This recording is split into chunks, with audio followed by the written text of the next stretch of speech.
que cette conférence de presse, c'est une bataille de gagner.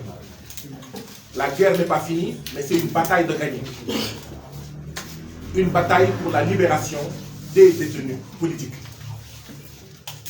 C'est cette bataille-là qui a donné pour l'instant la libération de 8 jeunes de Ziguinchor, la libération de Clédor Sène, de Assane Diouf et de moi-même. Donc c'est un plaisir d'être ici, de vous retrouver et de pouvoir m'adresser avec vous, de présenter nos condoléances à toutes les familles de victimes des récents événements. Nous prions le Seigneur de les accueillir en son paradis céleste. Nous prions également pour que les blessés, que ce soit au niveau des civils comme au niveau des agents des forces de défense et de sécurité, nous prions pour qu'ils se rétablissent dans les meilleurs délais. Nous leur souhaitons un prompt rétablissement. Nous remercions le peuple sénégalais qui s'est mobilisé, et mobilisation qui a permis ce début de libération des détenus politiques. Nous remercions fortement les guides religieux et coutumiers qui n'ont ménagé aucun effort afin que ces libérations commencent, afin d'instaurer ce qu'il est convenu d'appeler depuis un certain temps un climat d'apaisement, une décrispation. Nous remercions nos frères et sœurs, nos camarades de M2D qui ont été à l'avant-garde de la lutte. Mais notre liberté n'aura aucun sens tant que nos autres camarades de Ziguinchor, de Diourbel et de Dakar continueront à croupir dans les geôles du président Macky Sall. Et donc nous exigeons aujourd'hui plus que jamais la libération de tous les otages politiques. Et nous en profitons pour dénoncer énergiquement, fortement, ce 2 poids 2 mesures que nous dénonçons sur d'autres questions dans le traitement fait des détenus politiques. Pourquoi est-ce que Guy Marius Sagna fait partie des premiers détenus politiques à être libérés, alors que nous avons une majorité de détenus politiques qui ont été arrêtés depuis les 8 et 9 février 2021. En quoi est-ce que Guy Marius Sagna est plus important que ces détenus pour que Guy Marius Sagna, qui n'a été arrêté que le 22 février, sorte d'abord avant ceux qui ont été arrêtés près de 2 semaines avant. Nous dénonçons ce 2 poids 2 mesures.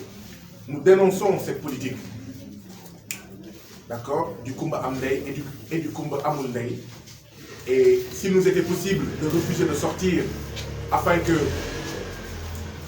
nos co-détenus, arrêtés bien avant nous, soient libérés, nous serions restés en prison et à attendre qu'ils soient d'abord libérés avant que Assane Diouf, Clédor et moi-même nous soyons en fait élargis. Nous exigeons donc la libération de tous les détenus et nous dénonçons le banditisme d'État et les méthodes dignes d'un État voyou dont l'État sous administration du président Macky Sall s'est rendu coutumier. J'ai été arrêté, comme vous le savez, le 22 février dernier. Je suis sorti de ma maison pour aller acheter à manger. Et c'est 300 mètres après qu'une voiture de la DIC s'est arrêtée à ma hauteur. Et 4 personnes en sont sorties pour m'informer au milieu de la chaussée que j'étais en état d'arrestation, me présentant une carte illisible avec la pénombre et me conduisant manu militari à la DIC. Depuis lors, j'étais entre les mains de l'État néocolonial du Sénégal. Vu que l'État du Sénégal pratique un banditisme d'État, nous allons dire ce que cet État-là a fait pendant ces 30 jours. À la DIC, avec tout ce que la DIC symbolise, il m'a été posé des questions qui ne devraient pas être la préoccupation de la DIC au moment où des directeurs, des ministres, des gens liés au président Macky Sall détournent à coups de millions, à coups de milliards les deniers publics, contribuant à maintenir l'État du Sénégal dans le peloton si peu enviable des 30 pays les plus pauvres du monde. Ainsi, à la DIC, il m'a été demandé comment est-ce que je pouvais accuser la police d'avoir torturé jusqu'à la mort Pape Sarr au commissariat de Thiaroye, Seck Ndiaye dans sa chambre, et les Touré au commissariat du port, Abdoulaye Timéra assassiné par la police, etc. Il m'a aussi été demandé pourquoi j'avais mis dans un autre post sur ma page Facebook, que tous les jours devraient être des Pathé Badiane pour le président Macky Sall et ses maîtres impérialistes. Je rappelle que Pathé Badiane est une mémorable bataille qu'on doit enseigner à tous les Sénégalais pour fouetter leur fierté, leur dignité. Pathé Badiane, c'est une bataille remportée par le vénéré et vénérable résistant Maba Diakhou Ba, bataille remportée contre l'armée coloniale française. Il m'a aussi été demandé, je l'ai même oublié en Wolof, pourquoi j'ai dit sur un de mes posts que Macky partira. Macky partira pour la bonne simple raison que c'est un être humain, mais pour la bonne et simple raison qu'il est à son deuxième et dernier mandat. Macky Sall partira. Nous le clamons haut et fort. Macky Sall partira. Il m'a été demandé si c'était des menaces, si c'était un appel à l'insurrection. Il m'a même été demandé qui était ce Babacar avec qui j'ai changé par WhatsApp au sujet d'un montant de 50 000 francs et d'une conférence de presse qui devait avoir lieu le 23 février. Il m'a aussi été demandé si j'étais destinataire d'un audio qu'aurait fait le sieur Clédor Sène. Et donc c'est pour dire que souvent nous introduisons des lettres d'information pour informer le préfet que nous voulons manifester, et souvent pour motiver, expliquer, justifier l'interdiction de ces manifestations, le préfet dit que par cette manifestation que nous voulions organiser, que c'est une tentative de discréditer les institutions de la République. Nous disons que c'est le président Macky Sall, en donnant cette besogne à la police sénégalaise, en donnant cette besogne à la DIC, qui n'est pas n'importe quelle institution, qui discrédite les institutions de la République. La DIC, les autres institutions de la République ont mieux à faire que de parler d'histoire et de géographie, que de discuter de Pathé Badiane et tutti quanti. Et donc cela montre tout simplement que nous avons une justice néocoloniale. Je rappelle que j'en suis à mon 3e mandat de dépôt en moins de 3 ans, à ma 3e liberté provisoire en moins de 3 ans. Et que rien que cela discrédite ceux-là de nos concitoyens qui affirment que nous devrions avoir confiance en notre justice.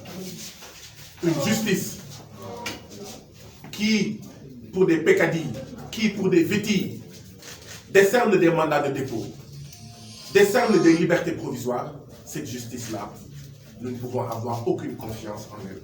C'est pourquoi nous avons toujours soutenu et nous continuons à soutenir la lutte juste et légitime de l'Union des magistrats sénégalais pour une justice indépendante. Mais cela montre également que l'État du Sénégal lit nos messages et nous met sous écoute, sur écoute. Je dis et répète que je suis un concitoyen, un citoyen sénégalais, et pour ma propre sécurité, mais aussi pour la sécurité du peuple sénégalais, oui, l'État peut me mettre sur écoute en respectant les règles, en prenant une réquisition, mais pas pour protéger l'impérialisme, pas pour pérenniser le néocolonialisme au Sénégal, pas pour mobiliser en fait les moyens de l'État afin de sauvegarder les intérêts de la bourgeoisie bureaucratique sénégalaise. Et donc, oui, le président Macky Sall devrait être plus préoccupé d'écouter les Sénégalais que de les mettre sur écoute. Si nous voulons sortir le Sénégal et l'Afrique de la pauvreté, du sous-développement, il faut que nos dirigeants soient à l'écoute de leur peuple et non de passer tout leur temps, d'utiliser tous les moyens pour les mettre sur écoute. Et donc nous dénonçons énergiquement cette tentative de décapiter une organisation comme le FRAPP. Je le rappelle, qui a eu au moins une dizaine d'emprisonnements. Nous dénonçons cette tentative de décapiter toutes les organisations résistantes, patriotiques, que ce soit le FDS, que ce soit Y'en a marre, que ce soit PASTEF, ainsi que d'autres organisations. Nous dénonçons cette tentative de décapiter ces organisations sous le prétexte, enfin pour la bonne et simple raison, que ces organisations se battent pour un autre Sénégal dans une autre Afrique et un autre Sénégal dans une autre Afrique. Nous voulons également profiter de l'occasion qui nous est offerte pour dire que cette affaire qui est présentée comme une affaire privée n'est ni une affaire privée, ni une affaire nationale, mais une affaire géostratégique. Ce dont il est question, c'est que pour la première fois au Sénégal, pour la première fois dans un pays anciennement colonisé par la France, il y a un candidat qui a battu campagne sur des thèmes anti-impérialistes, sur des thèmes panafricains, sur des thèmes d'émancipation et de libération du Sénégal et de l'Afrique, en disant non aux francs CFA, non aux accords de partenariat économique, non aux accords léonins avec le FMI et la Banque mondiale, avec l'Union européenne et d'autres institutions de ce genre comme l'OMC. C'est la première fois au Sénégal et dans un pays anciennement colonisé par la France, en Afrique, qu'un candidat ayant battu campagne sur ces thématiques récolte 16% des voix. Et c'est cela le danger. Et c'est cela l'enjeu. C'est cela le défi. C'est cela le débat. Tout autre débat est une tentative est une tentative dont le seul objectif est d'abrutir les citoyens que nous sommes. Toute autre tentative ne vise qu'une seule chose, à détourner l'attention sur l'essentiel, sur le principal, sur la contradiction principale, qui est que ce candidat-là, cet homme politique-là, doit être liquidé, comme Karim Wade l'a été, comme Khalifa Sall l'a été. C'est une entreprise de liquidation d'un homme politique. D'un homme politique qui symbolise, en fait, la sortie de l'impérialisme, d'un homme politique qui cherche, en fait, de manière très claire, à contribuer, avec d'autres, à un Sénégal souverain dans une Afrique souveraine et unie. Voilà pourquoi, de la même manière que nous avions dénoncé,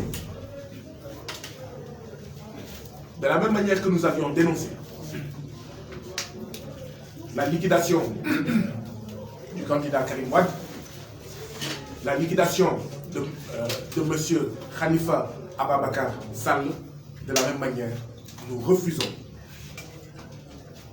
qu'un complot soit ourdi, des charges inventées de toutes sortes, de toutes pièces, pour liquider cet adversaire politique. Lors de ma détention, à plusieurs reprises, par les médias, j'ai entendu différents acteurs vouloir attribuer à une organisation comme le FRAPP le saccage des magasins Auchan, le saccage des stations Total, le saccage de magasins de la Sonatel et d'autres enseignes de ce genre, symbolisant l'économie, l'impérialisme français. Nous disons de manière très claire que si ces accusations-là visent à nous faire peur, visent à nous faire reculer, visent à nous faire taire, pour que nous ne disions plus jamais pour la souveraineté monétaire, France dégage, c'est peine perdue. Si l'objectif visé et que de nous empêcher de dire Auchan dégage, Carrefour dégage, et d'affirmer sans embâche que nous préférons défendre les intérêts des commerçants sénégalais plutôt que les intérêts des commerçants impérialistes, c'est aussi peine perdue. Aujourd'hui, plus que jamais, nous disons Jihadis go home. Aujourd'hui, plus que jamais, nous disons armée française hors d'Afrique. Aujourd'hui, plus que jamais, nous disons bateau de l'Union européenne hors des mers d'Afrique. Parce que nous pensons que nous devons défendre d'abord les intérêts des pêcheurs africains, des pêcheurs sénégalais. Nous devons d'abord défendre les intérêts du peuple africain. Nous ne sommes pas anti-français. Nous avons eu à le dire, à le répéter. Nous avons des camarades français. Nous avons des camarades français. Berthelot en fait partie. Ceux qui suivent les questions des APE savent qui est Jean-Jacques Berthelot, pour ne citer que lui. Nous avons beaucoup de camarades français, européens, américains qui disent non aux francs CFA, qui estiment effectivement qu'un pays ne peut pas se développer tant qu'il n'est pas souverain sur le plan monétaire. Et c'est ce que nous disons. Nous éprouvons même de la solidarité pour le peuple opprimé français, dont 600 agriculteurs se suicident chaque année. Le président Macron, au lieu d'armer le président Macky Sall, de lui donner des grenades lacrymogènes et des armes, de lui donner des militaires français qui se retrouvent dans les chars de combat sénégalais, devrait s'occuper des agriculteurs français qui se suicident à cause de sa politique catastrophique, capitaliste, libérale menée en France. Et c'est valable pour tous les autres présidents de pays impérialistes.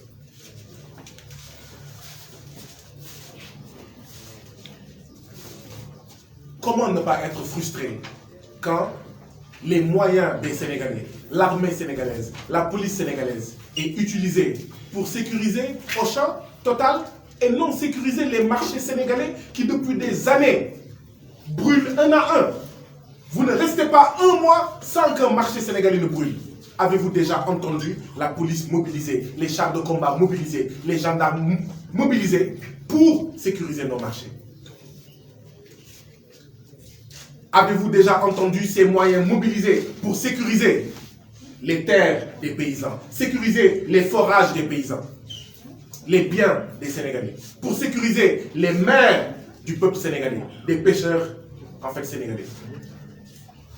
Et donc oui, c'est la preuve, s'il en était encore besoin, que nous avons un État néocolonial, plus soucieux de défendre les intérêts de l'impérialisme et de ses suppôts locaux, avec à sa tête au Sénégal le président Macky Sall, à sa tête en Côte d'Ivoire le président Ouattara, Patrice Talon au Bénin, etc., plutôt que de défendre les intérêts du peuple sénégalais. Et donc oui, le FRAPP est heureux de constituer une cible à cause de son anti-impérialisme. Mais nous ne nous laisserons pas faire. Nous n'accepterons pas que des accusations, les unes plus saugrenues que les autres, d'accord, soient en fait, mais proférées à notre endroit uniquement pour décapiter et liquider des résistants, des patriotes, des révolutionnaires panafricains. L'enjeu, en fait, ce qui se trame au Sénégal et ailleurs, c'est que si le peuple continue à se mobiliser et à se battre, si Dieu prête longue vie à des gens comme Babacar Diop, Modou Diouf, Aliou Sané, etc.,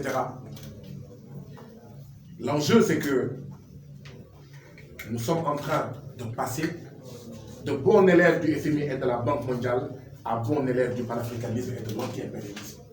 C'est ça qui fait peur au président Macky Sall et à ses maîtres impérialistes. Le passage du Sénégal, un passage quasi inexorable, de bons élèves du FMI et de la Banque mondiale, bons élèves de Macron, bons élèves de l'Union européenne, à un Sénégal, bon élève de l'anti-impérialisme, bon élève du souverainisme, bon élève du monde sérieux, du défar sérieux et du bok sérieux. Et donc, voilà la raison pour laquelle le président Macky Sall a mobilisé des nervis, police, gendarmerie, armée, et son tonton français Macron pour faire face à la mobilisation du peuple sénégalais. C'est l'occasion de dire que tous ceux qui avaient l'habitude de dire que ce peuple sénégalais n'en vaut pas la peine de se battre, qu'ils doivent des autocritiques à ce peuple sénégalais. Tous ceux-là qui disaient, comme le président Macky Sall a été réélu en 2019, tous ceux qui arrivent au peuple sénégalais, il l'aura bien cherché, doivent des autocritiques à ce peuple sénégalais. Le peuple sénégalais n'a jamais eu tort, parce que comme nous avons l'habitude de le répéter, les peuples sont comme le sol. Il vous rend ce que vous y avez semé. Les peuples ne mentent pas. Vous y semez de l'arachide, il vous rend de l'arachide. Mais vous y semez du carriérisme politique, de l'affairisme politique, de la trahison politique, du vampirisme, du patio national, du tom-tom national, mais il vous le rend aussi. Parce que quel est le peuple qui serait prêt à se battre, à prendre une grenade lacrymogène, à être emprisonné pour en fait des affairistes politiques, pour des aventuriers politiques, pour des carriéristes politiques, pour des suppôts de l'impérialisme, pour des gens adeptes du haut toit que je me mette. C'est pourquoi les résistants doivent continuer leur travail. Restaurer la confiance, redonner la confiance à ce peuple-là. Réconcilier le peuple sénégalais avec ses serviteurs, membres de partis politiques, membres de mouvements citoyens, de syndicats, religieux, patriotes.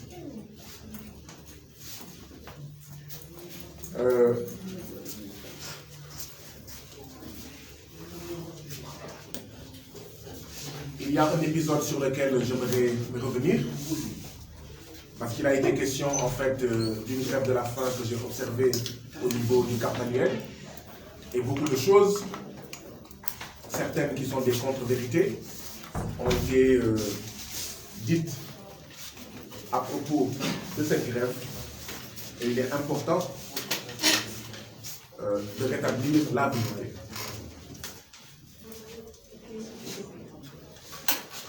On vient de m'annoncer que Birame Souleye Diop et Abbas Fall viennent d'être libérés.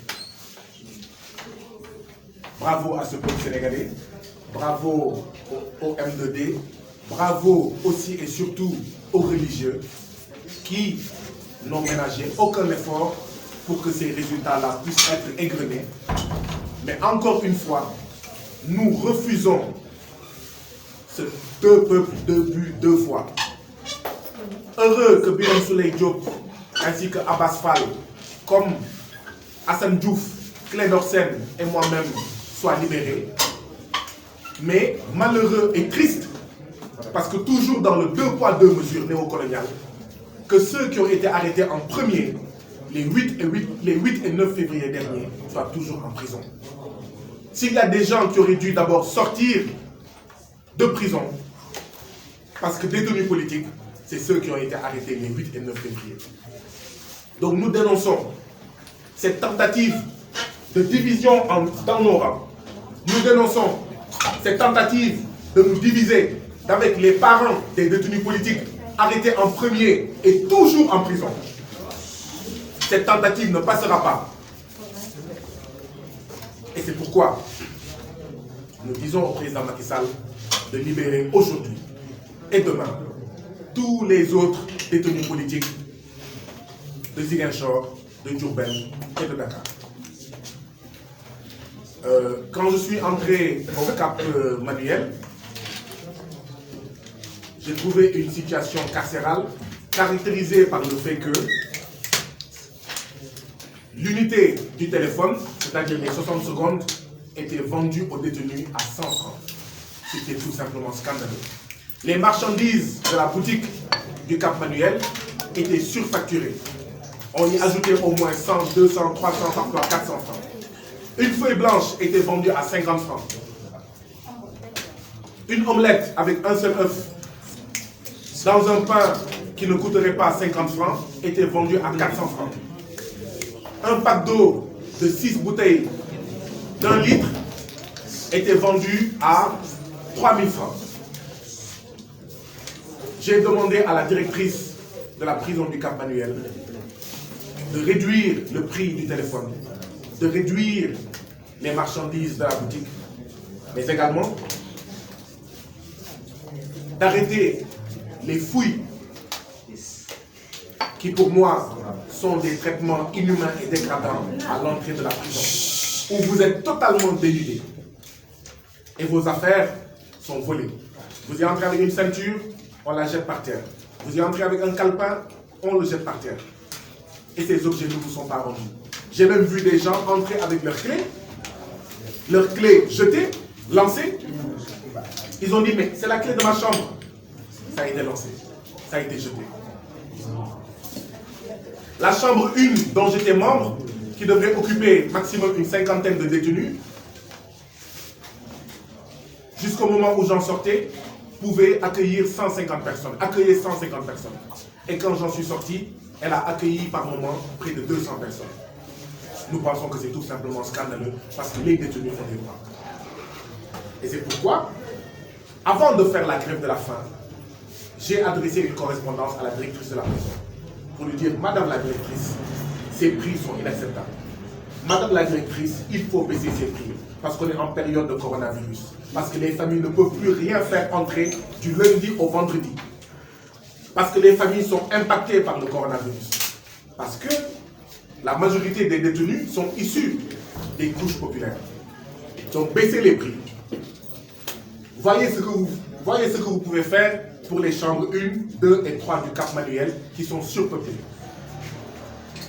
Voyez également ce que vous pouvez faire pour éviter la fouille intégrale consistant à dénuder totalement le prisonnier. La directrice de la prison m'a dit que ce n'est pas parce que j'étais venu en prison et que je posais des revendications que ces revendications-là allaient être satisfaites. Qu'aucune de ces revendications n'allait être satisfaite. Au terme même de notre conversation dans son bureau, au moment de sortir, je l'ai oublié en wolof, elle m'a lancé un va te faire foutre.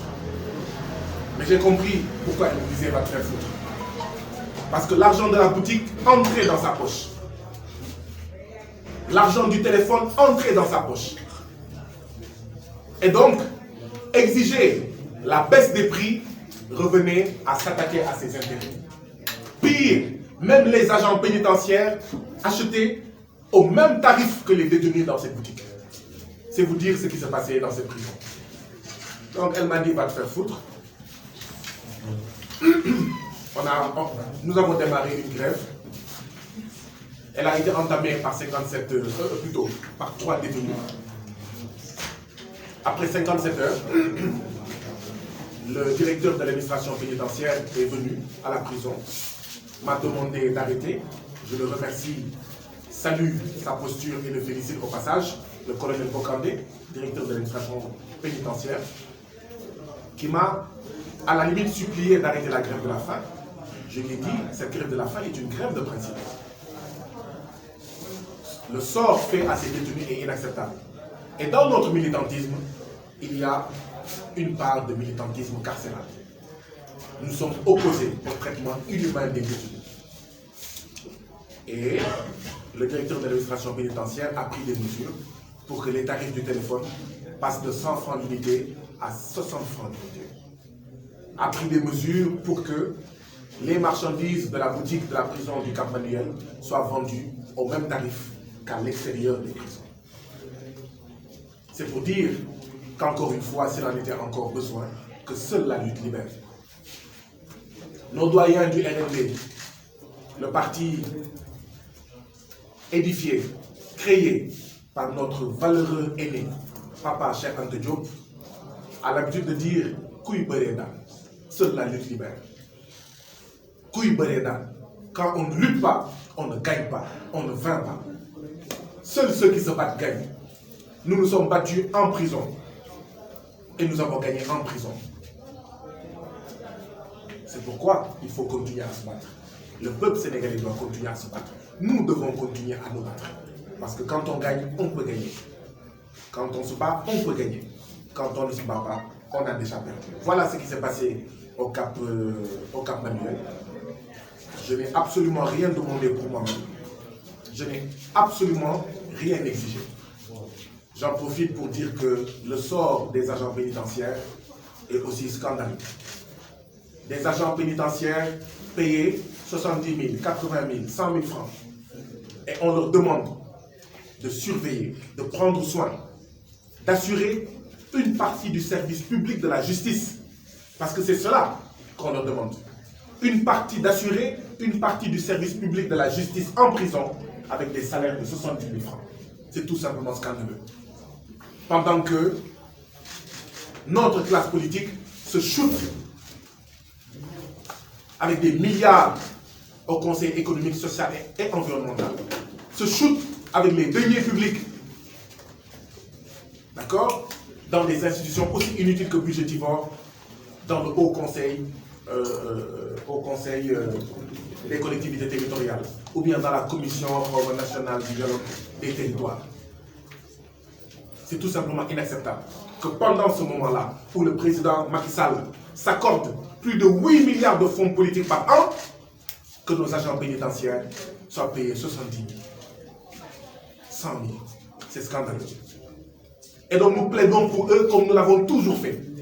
Ceux qui nous connaissent savent que ce n'est pas inédit de dire que c'est scandaleux que dans ce pays-là, qu'il y ait un policier pour plus de 5 000 habitants, alors que la norme c'est un policier pour 1 000 habitants.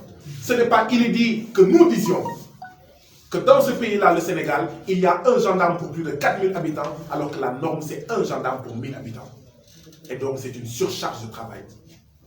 Des gendarmes, des policiers, des agents pénitentiaires qui se battent, qui font du mieux qu'ils peuvent pendant que nous dormons, dans le dénuement le plus complet, avec des salaires misérables. Oui, la gendarmerie travaille dans le dénuement, la police travaille dans le dénuement, mais c'est pire pour l'administration pénitentiaire. C'est pire pour l'administration pénitentiaire. Et c'est scandaleux. Et donc, il faut qu'on revoie le statut des agents pénitentiaires, il faut qu'on revalorise leur salaire, il faut qu'on dote de moyens suffisants les différentes prisons pour qu'elles soient effectivement des maisons d'arrêt et de correction et non des maisons d'esclaves. Pour que les directeurs, dont certains font un excellent travail, comme celui que j'ai eu à rencontrer à Sébikotane, soient encouragés.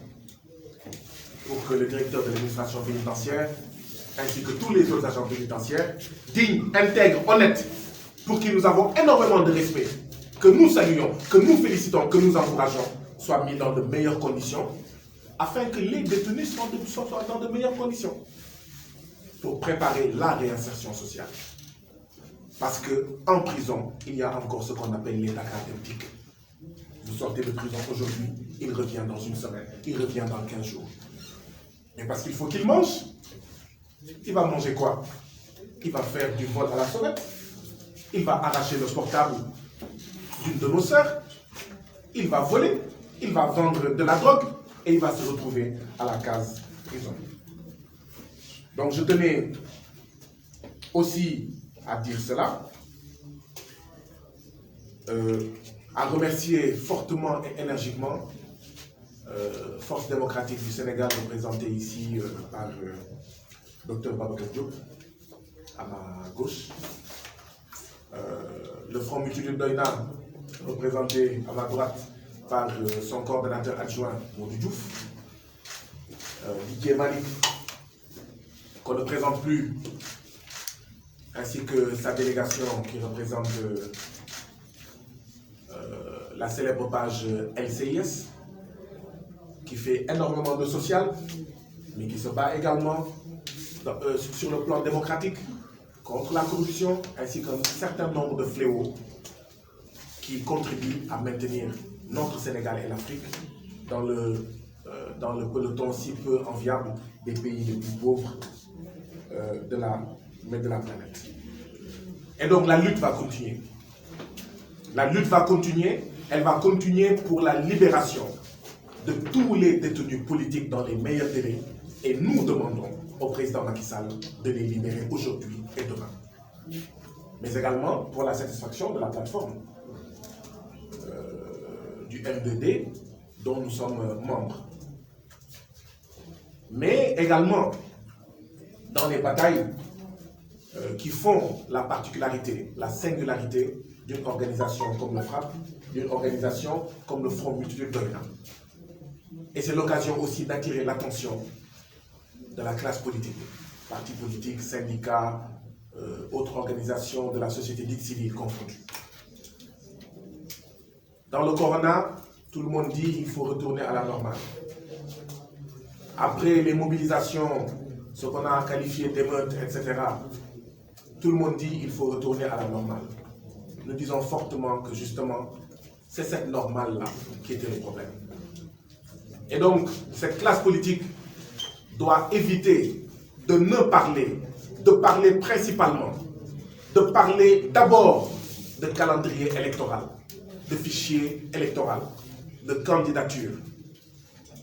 Le peuple sénégalais est d'abord plus préoccupé par l'expoliation foncière dont il est victime quotidiennement, par l'accaparement des forages ruraux dont il est victime régulièrement, par les mesures absurdes prises dans la période du coronavirus, consistant à fermer les marchés hebdomadaires et à priver les paysans et beaucoup d'autres acteurs économiques de revenus substantiels, à les appauvrir. Beaucoup plus préoccupés par les licenciements arbitraires, par les arriérés de salaire dont sont victimes les travailleurs. Beaucoup plus préoccupés par les bacheliers non orientés ou orientés dans les établissements privés où on les confine à un statut honteux d'étudiants entièrement à part et non à part entière. Le peuple sénégalais est beaucoup plus préoccupé par ces ressources qui sont bradées, comme les ressources halieutiques, qui l'obligent, dans sa fraction constituée par les pêcheurs, à aller pêcher de plus en plus loin et à y perdre sa vie. Ce sont ces questions-là, ces préoccupations-là qui doivent être mises au cœur du débat, au centre du débat, ainsi que les questions de souveraineté. Parce que sans souveraineté, point de sortie du sous-développement, point de sortie de la pauvreté. Avec la souveraineté, le développement devient possible. Sans souveraineté, nous avons déjà perdu la bataille, le combat, d'accord, de la sortie du sous-développement, de la sortie de la pauvreté.